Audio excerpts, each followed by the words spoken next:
দেশের সব বিভাগে কালবৈশাখী ঝড়ের আভাস দিয়েছে আবহাওয়া অধিদপ্তর।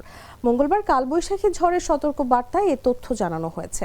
সতর্কবার্তায় বলা হয়েছে বেলা 11টা থেকে পরবর্তী 48 ঘন্টার মধ্যে রংপুর, রাজশাহী, ময়মনসিংহ, ঢাকা, খুলনা, বরিশাল, চট্টগ্রাম এবং সিলেট বিভাগের উপর দিয়ে বিদ্যুৎ চমকানো সহ পশ্চিম অথবা উত্তর পশ্চিম দিক থেকে ঘন্টায় 60 থেকে 80 কিলোমিটার বেগে কালবৈশাখী ঝড় বয়ে যেতে পারে। এদিকে উত্তর বঙ্গোপসাগর ও তৎসংলগ্ন এলাকায় বায়ুচাপের তারতম্যের আধিক্য বিরাজ করছে। এ অবস্থায় চট্টগ্রাম, কক্সবাজার, মোংলা ও পায়রা সমুদ্র বন্দর সমূহকে 3 নম্বর স্থানীয় সতর্ক সংকেত দেখাতে বলা হয়েছে।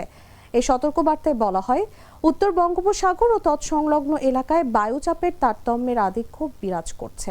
এ অবস্থায় চট্টগ্রাম, কক্সবাজার, মোংলা এবং পায়রা সমুদ্র বন্দর সমূহকে 3 নম্বর স্থানীয় সতর্ক সংকেত দেখাতে বলা হয়েছে।